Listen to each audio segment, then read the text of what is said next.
엄마의 산, 엄마의 마지막 산 K2라고 하는 제목의 책이 있어요. 높은 산 고봉 전문 등산가인 스코틀랜드의 여성 산악인 알리스 하그브리스라고 하는 분이 세계의 제일 높은 산 에베레스트 산을 올라가고 다시 3개월 뒤에 두 번째로 높은 고봉 K2 정상을 밟게 됩니다.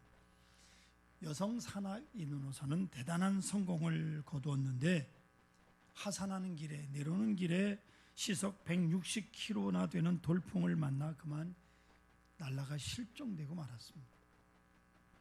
그녀의 남편은 이 사고 소식을 듣고 아버지로서 아이들에게 그들의 어머니, 자기 아내의 사고에 대해서 어렵사리 이야기를 꺼내놓습니다. 아이들이 이 소식을 듣고 눈물을 흘리며 아빠를 빤히 쳐다보고 이렇게 말하는 것입니다.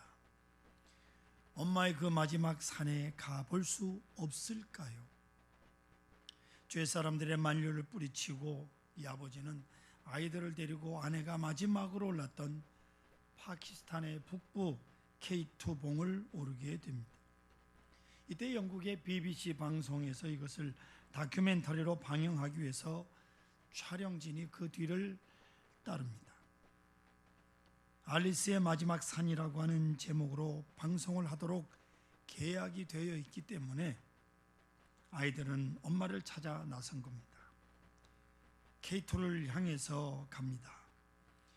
엄마의 삶을 되짚어 가는 길이기도 하고 엄마의 죽음을 이해하는 길이 되기도 하였습니다. 긴 여행 끝에 어느 만큼 산에 올랐을 때 아이들이 이렇게 말합니다. 정말 아름답네요. 이해할 수 있어요. 이제는 엄마의 마음을 알 것 같아요. 엄마의 삶과 엄마의 죽음을 이해하게 되었다고 하는 겁니다. 철없는 아이들이지만 산에 올라가면서 그리고 내려오면서 엄마가 왜 그렇게 산을 좋아했는지, 왜 엄마가 여기서 죽었는지 알 것 같다고 말합니다. 집에 돌아오자마자 유치원에 다니는 아이가 당장 유치원에 가겠다고 나섭니다. 아버지가 깜짝 놀랐어요. 그동안 수고도 하였고 시차도 있으니까 유치원을 며칠 쉬었다가 좀 건강을 회복한 다음에 가는 게 어떠냐? 하고 아버지가 만류를 하지만 아이가 이렇게 말하는 것입니다. 난 하고 싶은 것을 할 수 있어요. 아무도 나보고 뭐라고 말할 수 없습니다. 라고 말하는 것입니다. 깜짝 놀라서 아버지가 물었습니다. 누가 그렇게 가르쳐 주었느냐? 그러자 아이가 말하기를 엄마가요. 아이는 방긋 웃기까지 하면서 엄마가요 라고 대답을 합니다. 엄마의 강인한 삶의 의지가 벌써 아이들의 마음에 전달이 돼 있었던 겁니다. 알게 모르게 어머니가 준 교훈, 그 소중한 마음, 소중한 말들이 이 어린아이들의 마음속에 살아있는 것을 보고 아버지는 크게 감격했다고 말합니다.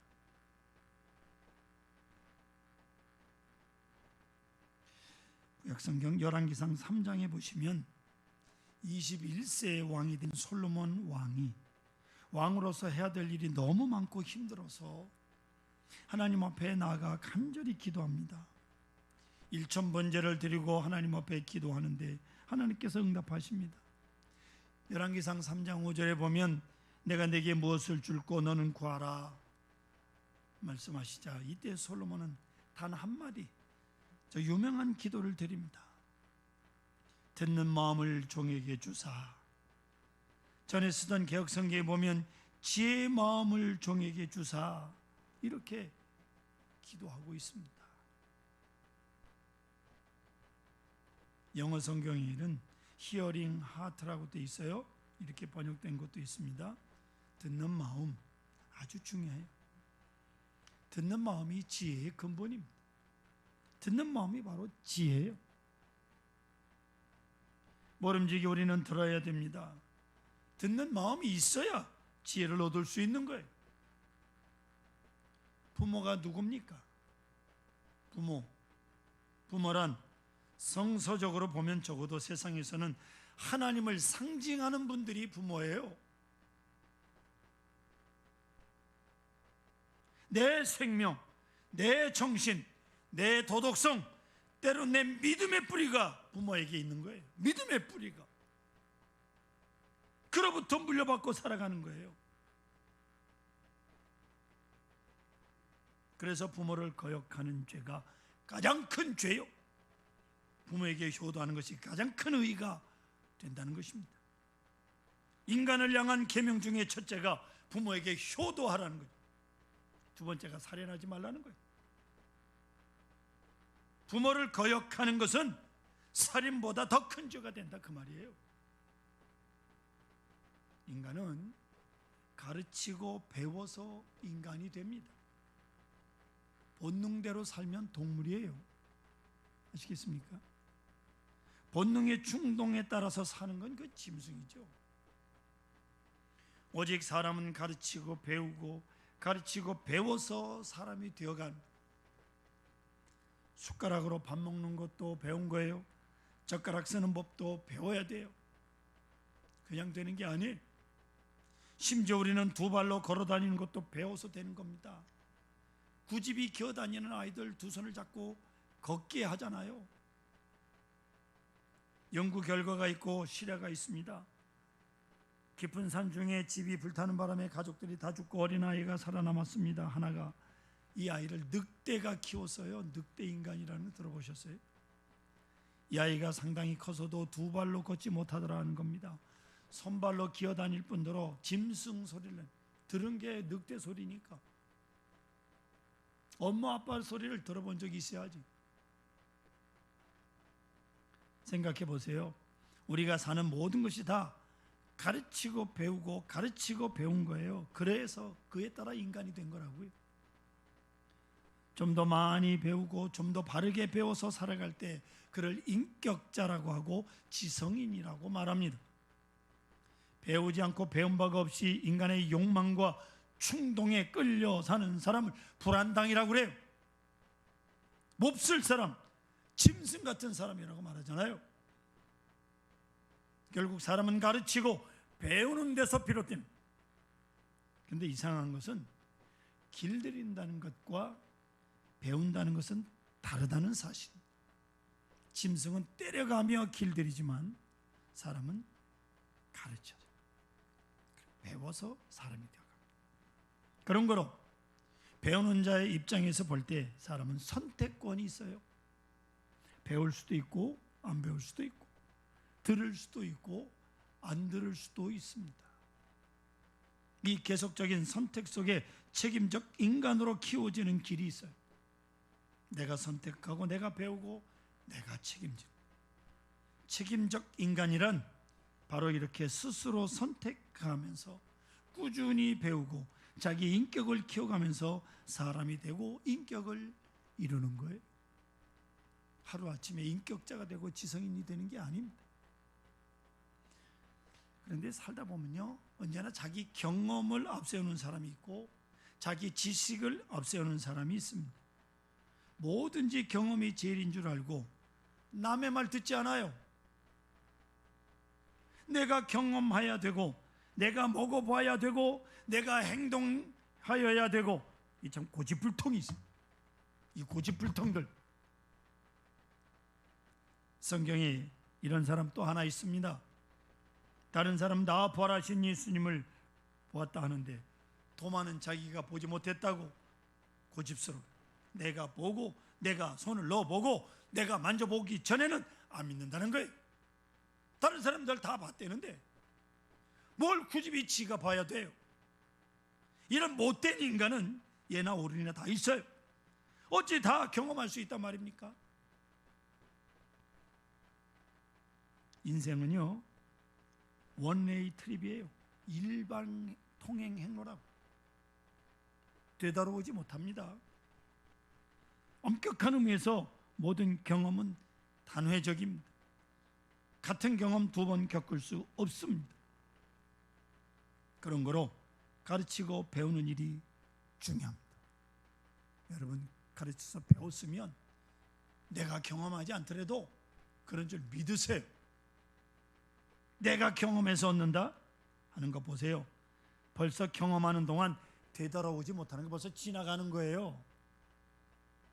이렇게 고집스러울 때 그는 멸망으로 치닫을 수밖에 없는 겁니다. 지혜로운 사람은 지식이 먼저요, 생각이 먼저요, 그 다음에 경험합니다. 이게 지혜로운 거예요. 아주 바둑을 잘 둔다고 자랑하는 사람이 있습니다. 자기가 뭐 바둑 둔 지 한 15년 됐다고 큰 소리를 빵빵 쳐요. 몇 단이다, 뭐 자기가 제일이다.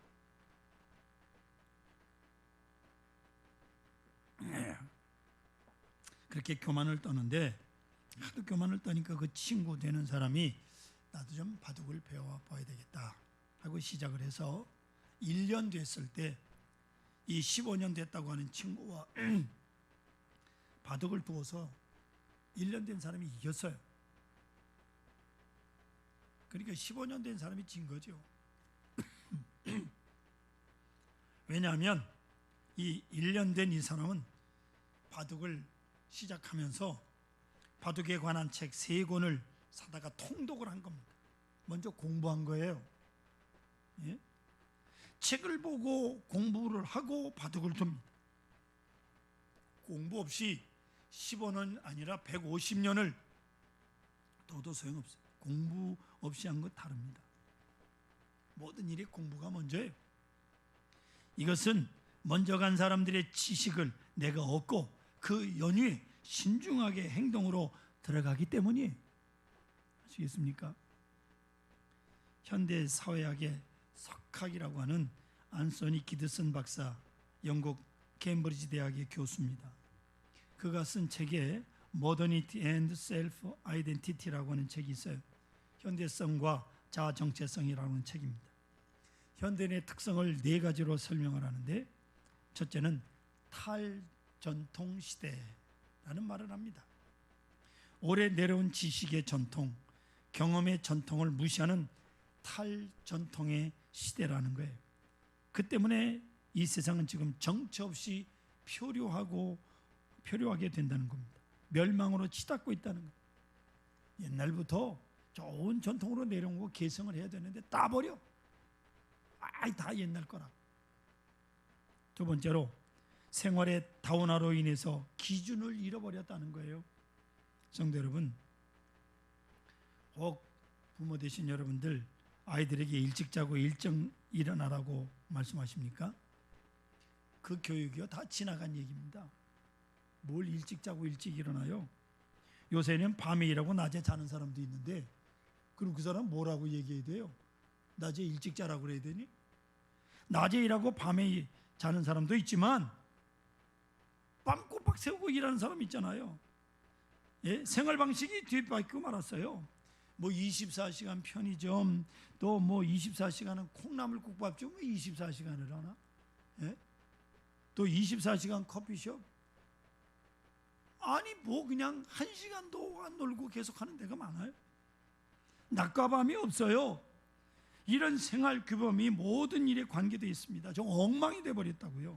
질서를 잃어버렸어요. 정상적인 인간의 질서가 없어요. 세 번째, 권위부재 시대입니다. 도대체 어떤 권위든 권위를 인정하지 않아요. 아버지를 아버지로 그 권위를 인정하지 않습니다. 거기에 기초가 흔들리는 거예요.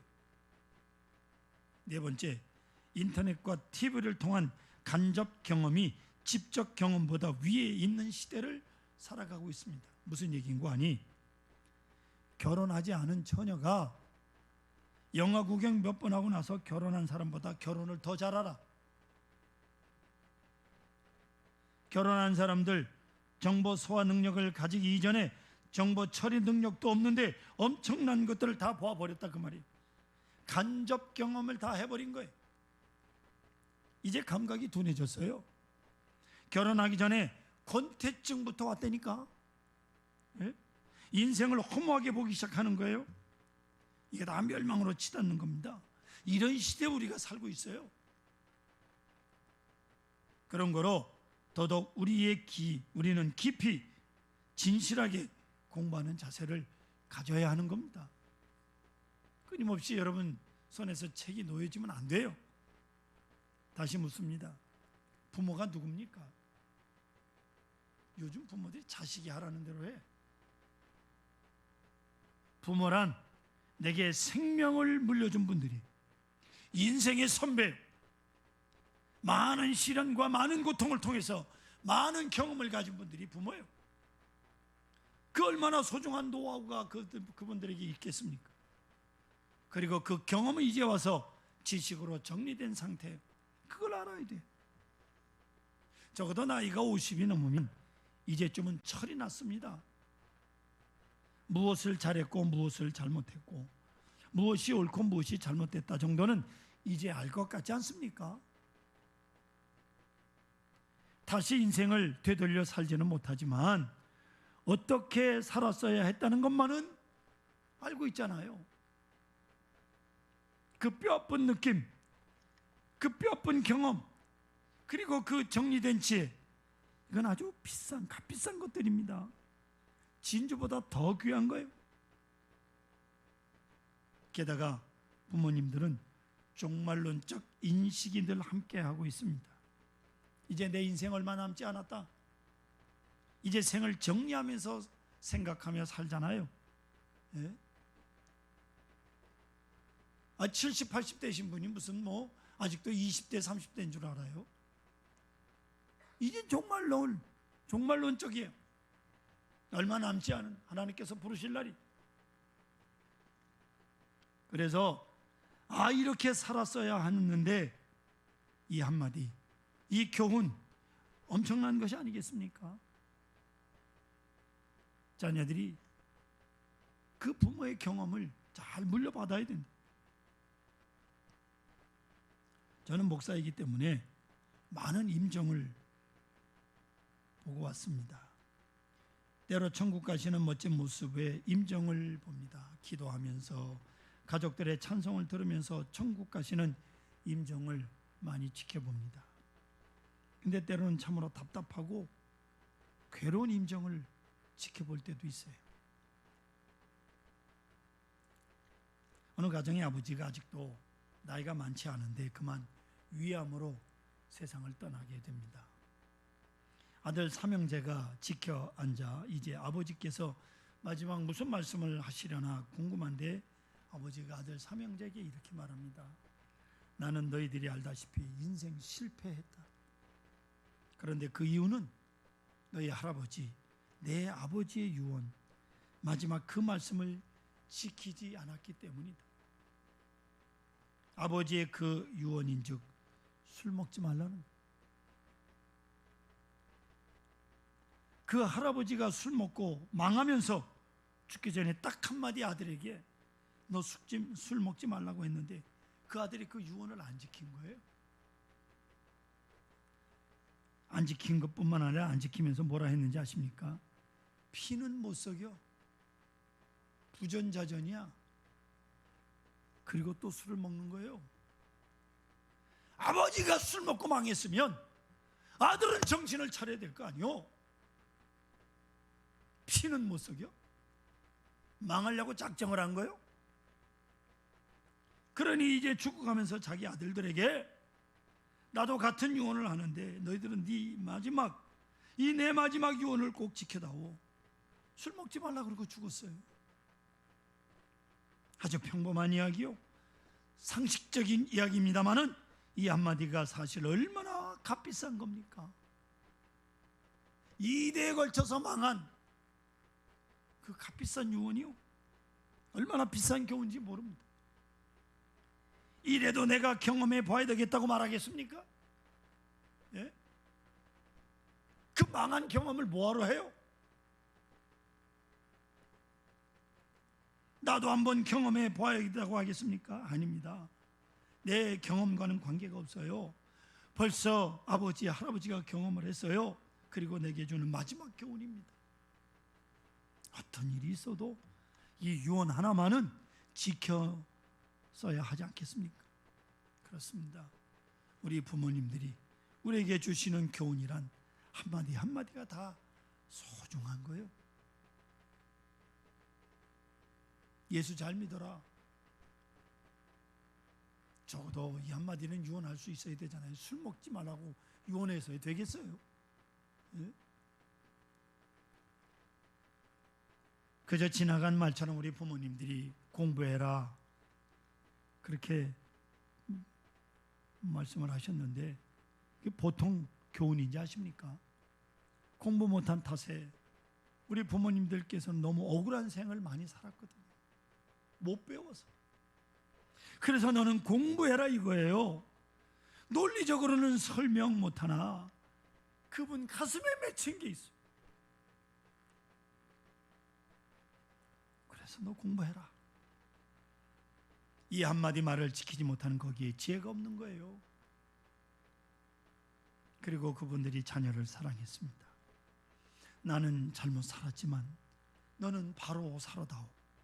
나는 후회가 많은 생을 살았다. 그러나 너는 행복하게 살아다오. 나는 분명히 곁길로 갔다. 그러나 너희들은 바른 길로 가다오. 이것이 바른 길이다. 이것이 옳았느니라. 이 귀중한 교훈 한마디를 소리 여기면 어리석은 자가 될 수밖에 없는 거예요. 부모님의 교훈은 곧 지혜예요. 아멘. 오늘 본문에 부모님의 말씀과 지혜를 동일시하고 있음을 보세요. 4절과 5절. 아버지가 내게 가르쳐 이르기를 내 말을 내 마음에 두라.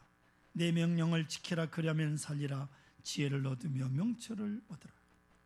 내 입에 말을 잊지 말며 어기지 말라. 즉 내가 내 아버지로부터 들었다는 거예요. 그러니 너희는 내 말을 들어라. 이것은 곧 지혜라는 거예요. 이것을 들을 때 지혜로운 자가 될 수 있다 그 말이에요. 논어에 보면 이런 말이 있어요. 배움을 소중히 여기라 하는 교훈인데, 인덕을 좋아하면서 배움을 좋아하지 않으면 폐단이 있는데 바로 우롱당하게 되느니라. 지혜를 좋아하고 배움을 좋아하지 않으면 방탕하게 되느니라. 성실을 좋아하고 배움을 좋아하지 않으면 이용당하게 되느니라. 솔직함을 좋아하고 배움을 좋아하지 않으면 날카로워져서 다른 사람의 마음을 아프게 하느니라. 용감함을 좋아하고 배우지 아니하면 난을 일으켜 화를 당하게 되느니라. 강함을 좋아하고 배움을 좋아하지 않으면 망령되이 행동하게 되느니라. 성도 여러분, 성실함과 솔직함과 정직함과 충성함 다 좋습니다. 그러나 배우지 않는 사람은 그것으로 인하여 멸망으로 갑니다. 왜? 지혜가 없으니까. 지혜는 곧 배움이요, 배움은 겸손에서 오는 겁니다. 특별히 나를 사랑하고 내 운명을 사랑하고 나를 가장 아껴주시는 부모님, 그분의 교훈을 가슴을 열고 받아들이는 것은 바로 지혜의 근본이 되는 것입니다. 그래서 본문 6절 보시면 지혜를 소중히 여기라 말씀하고 다시 지혜를 사랑하라. 내가 하는 말을 사랑하라. 기쁜 마음으로 받으라. 억지로가 아니라 사랑하는 마음으로 받으라. 그리하면 지혜가 너를 지켜줄 것이다 말씀하고 있잖아요. 또한 8절 보세요. 지혜를 높이라. 그러면 너를 높여줄 것이다. 그를 높이기 위해서 나를 낮춥니다. 그리할 때 지혜가 나를 높여주는 것. 지혜가 제일이니 절대로 팔고 사지 말 것이니. 또 8절에 보시면 지혜를 품으라. 여러분, 가슴으로 품어요. 아주 사랑하고 지혜를 가슴으로 품게 되면 성경에 뭐라고 되어 있냐? 영화롭게 하리라. 지혜의 길이 여기 있어요. 사랑하는 성도 여러분, 효도라고 하는 것을 생각하십니까? 효는 우선 살아계신 부모님을 잘 모시는 것입니다. 이미 돌아가셨더라도 우리는 깊이 그분의 마음을 헤아리고 그분의 말씀을 우리 마음에 둘 것입니다. 가끔 제 마음속에 돌아가신 부모님의 말씀들이 생각날 때가 있습니다. 많은 경험에서 하신 교훈의 말씀들입니다. 4절에 있는 내 말을 내 마음에 두라, 그것이 지혜라고 말씀합니다. 이것은 약속 있는 첫 계명이옵니다. 하나님의 말씀을 따라 효도의 길을 갈 때 하나님께서는 그 앞길을 형통케 하시고 장수케 하시겠다고 약속하십니다. 여기에 복된 길이 있습니다. 복의 길을 보여주신 거예요. 그리고 오늘도 말씀하십니다. 이 길을 통해서 복을 받으라고, 내 말을 내 마음에 두라. 우리가 자녀에게 꼭 하고 싶은 말이에요. 내 말을 내 마음에 두라. 예수 잘 믿어라. 그렇다면 부모님의 말씀을 내 마음에 먼저 두어야 합니다. 분명한 것은 효자가 효자를 낳는다는 겁니다. 내 부모님의 말씀을 내 가슴에 둘 때, 또 내가 일평생 소중히 얻은 지혜의 말을 할 때 자녀들이 저들의 마음을 두게 될 것입니다. 이런 지혜의 유산, 믿음의 유산이 이어지면서 대대로 주께서 주시는 축복을 누리는 여러분들 되시기를 축원합니다.